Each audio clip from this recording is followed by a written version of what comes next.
Good afternoon, everybody. Welcome back to Starkey Farmstead. My name is Samantha. Today's video, let's get some late fall crops in the ground. These crops are going to be versatile enough that I will be able to naturally feed the chickens, the quail, the rabbits, and the baby goat some through the winter. So this will help with a vitamin intake for them, cut down on my feed cost. It's going to make things a whole lot easier here on the farmstead. Now, where I'm going to be planting today is not in the 1/4 acre no-till. I'm going to be planting in this raised bed that's been over here shoved against this fence since before Stephen and I actually bought this property.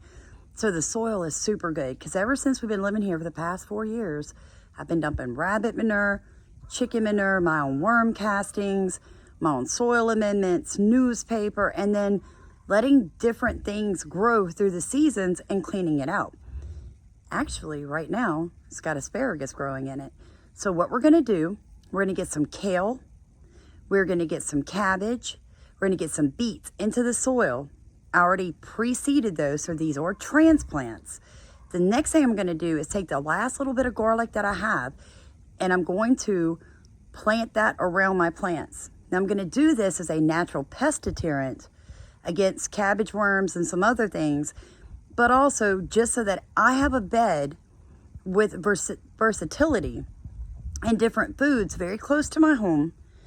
And it's not out in that 1/4 acre where we're fixing to be doing the cover crops, because I don't want that issue dealing with our, cover crops, and you got a 1/4 acre covered in cover crops and you got plants in there too. You may accidentally terminate your plants along with your cover crops. So I don't want to do that. So that's where this raised bed's going to come in. It's going to be like a little home garden right off my back porch. And then as winter sets in, what I can do is, because this fence is getting old, I'm going to use Bisqueen to get across the back. I'm going to staple it into the wood. You got to do what you got to do. And then I'm going to TP it out and staple it to the wood that runs along the front of the bed. And I'll show you that in just a second. So I'm going to make an angled TP across the top. So let's go get all the plants. Let's get some more stuff and get this bed filled in with some more rabbit manure. We have a lot of things to do today. I just got through weeding part of it. And you and I are going to get my late fall garden into the ground together today here at Starkey Farmstead and Pawpaw Sammy and Alley-Bug.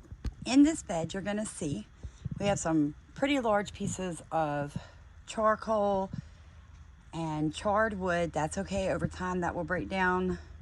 Not concerned about it. What else we have in here? It's a lot of decomposing hay. All right, there's a reason for that. It's a great weed blocker, guys. Great weed blocker. There is no, underneath all of this, there's no plastic, no any of that. All right, so the weeds can easily grow up from underneath the wood you're looking at right now. We also have wood chips that come out of our nursing does boxes. We have rabbit manure. We have hay covered in rabbit urine. We have compost. We have worm castings. We do have some breakthrough down here of weeds. I'm okay with that. There's the asparagus. As you can see, you can just see as it goes up. Now, I did let the chickens in here the other day. Did an amazing job right here, pulling out weeds. Added a little bit of poop and stuff a second ago, but they basically went down to the bottom of the bed. They moved all the hay and stuff for me, mixed it all up. But I want to show you how beautiful this is. Okay, so this bed started on hard packed clay. Still has a lot of clay in it, but this soil is soft. Look at that earthworm. You see that? Beautiful, full of worms. Another reason why I myself do not put a barrier between the ground. There goes another one. Between the ground. Look at that right there. See that earthworm moving? Okay, so earthworms will make tunnels through here, which will help the water go through. It will aerate the soil because, guys, all living things need two components to even begin life. All right, so they need oxygen. Everything needs oxygen. They also need water. Okay, water is actually more important than food. So when you see earthworms in your beds or red wigglers in your beds, guys, that is an amazing thing. That is what you want. When you see that, what you've got is good soil microbiology and it will get better every single year. So I've got a little bit more manure and hay. We'll tell you guys, we get our hay from a local supplier, not from a big box store. It is $8 a square, which is really good. And on top of that, I'm helping out a local farmer, but he doesn't use any kind of pesticides or fungicides in his field. So he and I can have that conversation. You see what I'm saying? Like, know your farmer. If you're buying livestock, you're buying plants, you better know the people and where those things are coming from, okay? So we got that little bit covered up. Now let's get these plants into the soil. So what do we have here? All right, we have endive, we have cabbage, we have kale, we have Swiss chard, and we have some white beets. We also, move your big tail, have some garlic. So let's get all these tiny transplants into that raised bed and see how it looks. Now, one of the things that I really want to press home to you right now is you can build your soil microbiology and the health of your soil year round. Yes, we're in December of 2022. The weather is going to start changing, but guys, right now is the time for you to find somebody that makes compost, that makes worm castings, has rabbit manure or goat manure, or even aged cow manure and horse manure, and work it out with that farmer to take that stuff to your raised beds and where you're gonna garden on top of the soil next year. Now is the time to do that. And the reason I'm telling you that is it takes time to build soil microbiology. So say that right now is not the time that you actually want to plant a garden, wherever you're located. But you know that come spring, you're gonna make that step. You're gonna be able to take control of your food. You're gonna secure a food access point for you and your family. Well, now is the time to prepare for that. And what I mean is you really seriously need to get your worm castings, your mulch, your compost, your rabbit manure, whatever manure source you're gonna need, and you need to get that into your raised bed or on the plot that you're going to be farming next year right now. And give it through the winter months for that stuff to begin breaking down, okay? Softening the soil, because even though it might be the dead of winter and you think everything under the snow or the ice or the dead leaves is not moving around, you're incorrect. They may have slowed down, but what's going underneath in the soil is amazing. And what you've got are worms coming up from the depths of the soils to eat the debris that you leave on top. So you're actually encouraging worm activity all the way through winter, okay? So when spring comes, what you're gonna see is that whatever you put into the soil, it's gonna grow so much faster, it's gonna be so much more nutrient dense, and you're gonna have less of a pest problem because you began to amend your soil in the fall and winter. So that is a free tip for you guys. It's something that Papa Sammy does all the time. Even in the dead of winter, he's bringing out things like compost and coffee grounds and covering things back up with leaves, newspaper, and cardboard in all of his raised beds. Not only is he creating soil, he's creating a soil microbiology that cannot be beaten. So as soon as spring comes, he goes out there and pops in his transplants and they grow tremendously. And people are like, how can you do that? Well, he's been amending that soil for the full 12 months. He doesn't run out, and neither do I, and buy bags of black cow and compost from a big box store, throw it into a raised bed in the spring, throw some plants, and then you realize, wait a minute, there's not enough nutrients. My plants are struggling. I'm getting pest attacks. That's because you have no soil microbiology. You dumped a bunch of stuff that was already dead because they heat those bags. Everything in those bags have been sterilized. So you're killing the good with the bad. Don't you like that dirty? That would be rabbit manure and rabbit urine. It stinks. But anyway, let's get back to this. Guys, look, you need to begin to prepare now. That's the biggest mistake I see with new gardeners, new farmers. People are like, oh, I'm going to homestead. and then it's time to homestead, and it's time to make some money off of your animals. It's Easter and springtime, and people are wanting young animals to start their flocks, and you didn't hatch any out in the winter, and you lose those sales. So you really have to start thinking through the process. What do you want for the spring? Well, we're in the fall.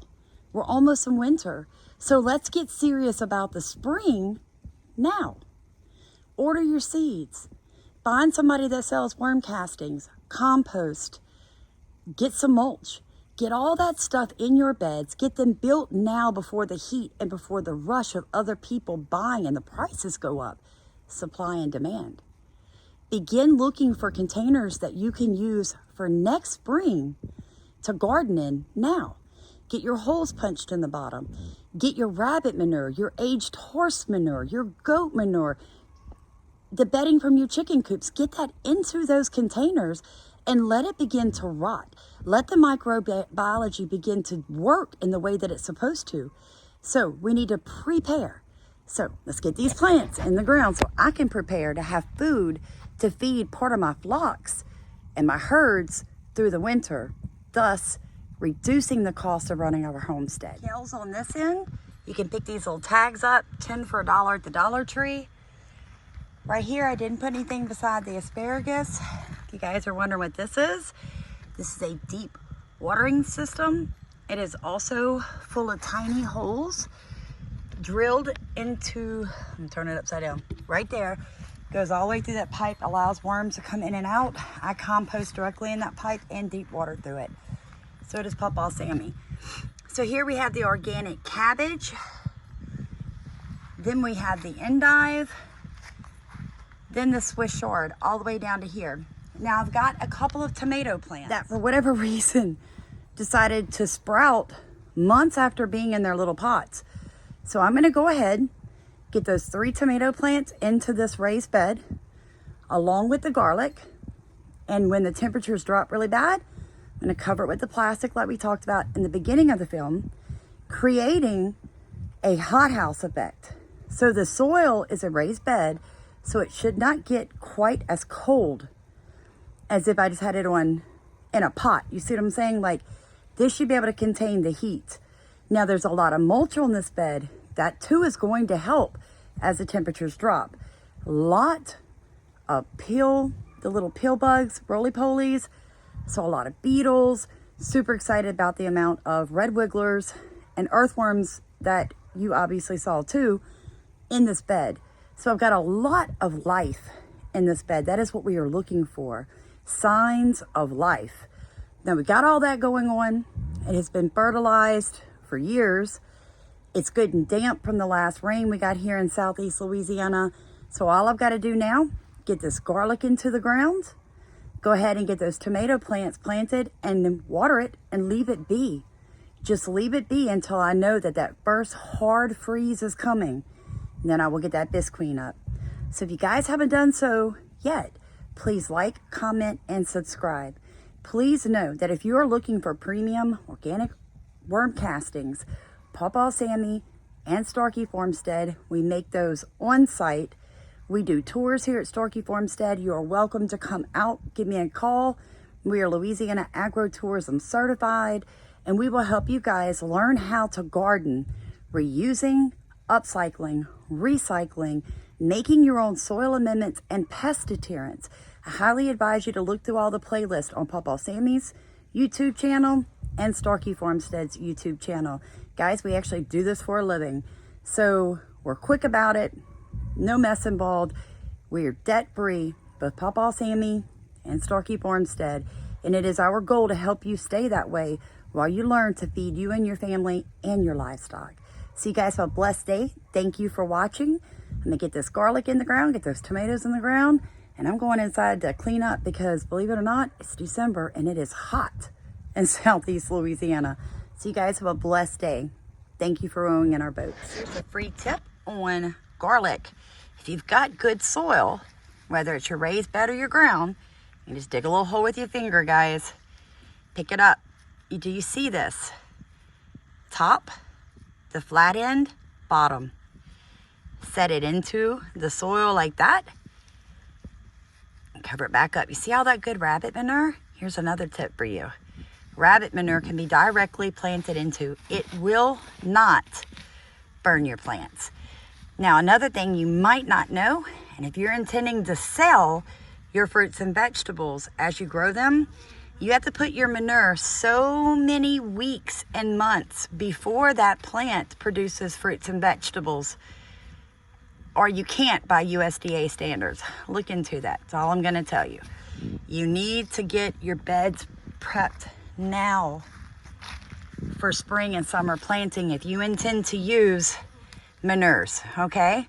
I'm telling you that because food and safety laws say that it can't come in direct contact with any type of manure. All right? So having said that, guys, give us a call here at Starkey Farmstead or Pawpaw Sammy's and let us help you get your rabbit manure and other stuff ready for planting in the spring.